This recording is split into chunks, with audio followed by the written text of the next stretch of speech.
Dalam dialog khusus dan kami masih bersama dengan Batra Eyang Gentar yang memiliki tagline yaitu pengobatan cepat, tepat, dan tanpa efek samping. Baik, tadi Eyang sudah mengatakan bahwa ada penyakit medis dan non-medis, istilahnya seperti itu begitu ya. Nah, yang bagaimana sih cara mengetahui akar penyakit dari medis maupun non-medis ini? Ya, kalau penyakit non-medis ya tadi sudah kita bahas penyakit medis ya. Penyakit non-medis ini memang ada sangkut pautnya dengan penyakit medis gitu. Jadi penyakit non medis ini pun terbelah ya. Ada penyakit seperti contohnya yang sudah kita bahas tadi, penyakit dari misalnya ahli maksiat ya. Terus dia terkena penyakit misalnya contohnya seorang bapak suka zina, maaf ya, atau suka jajan di luar. Terus ujung-ujungnya impoten yang disebabkan oleh penyakit gula. Oh, baik. Apa gula yang harus disalahkan? Apa diabetes yang harus disalahkan? Berarti kan dari tingkahnya, tingkah lakunya ya, angga-unggunya zaman dulunya.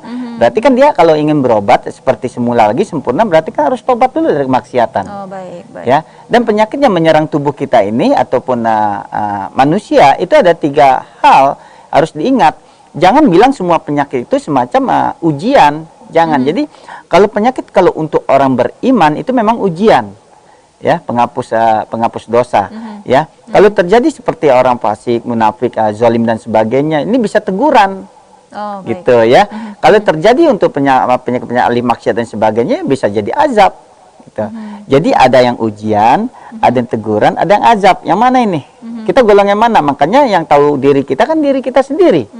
Ya, yang tahu diri kita sendiri, ya penyakit kita di mana. Makanya kalau kita sakit, kita harus introspeksi diri. Oh, apa dulu saya pernah salah ucap sama orang tua, pernah kualat orang tua, sama orang banyak, sama tetangga dan sebagainya. Harus introspeksi diri dulu. Kita harus tahu sumbernya ini penyakit. Ada orang yang olahraganya cukup, ya, makannya cukup, tidurnya cukup, hidupnya happy, tapi masih terkena penyakit stroke. Itu banyak sekali. Masih terkena penyakit Parkinson, lumpuh total. Apa makanan yang disalahkan? Makanya pikiran itu kita harus 2 hal. Pikiran ada pola pikir dari otak, logika, ada pola pikir dengan iman. Kalau dengan logika orang sakit itu kasihan kita melihatnya, kasihannya dia sakit, stroke dan sebagainya. Tapi kalau kita lihat dari mata iman batin, bersyukur tuh orang itu stroke harus bersyukur karena apa? Sedang menggugurkan dosa-dosanya masa lalu kan begitu. Tapi kalau sudah kalai jabala goti taroki, kalau sudah napas sampai kerongkongan kan sudah nggak bisa tobat, gitu ya. Jadi penyakit apapun seperti non medis banyak juga dari gangguan jin, ya, gangguan jin. Karena apa? Karena tidak dibentengi. Gitu. Jadi kalau kita badan kita ini harus kita bentengi, jasmani kita bentengi, ya, rohani kita bisa kita bentengi. Bagaimana cara membentengi jasmani? Ya dengan cara pola makan yang sehat. Ada yang bilang 4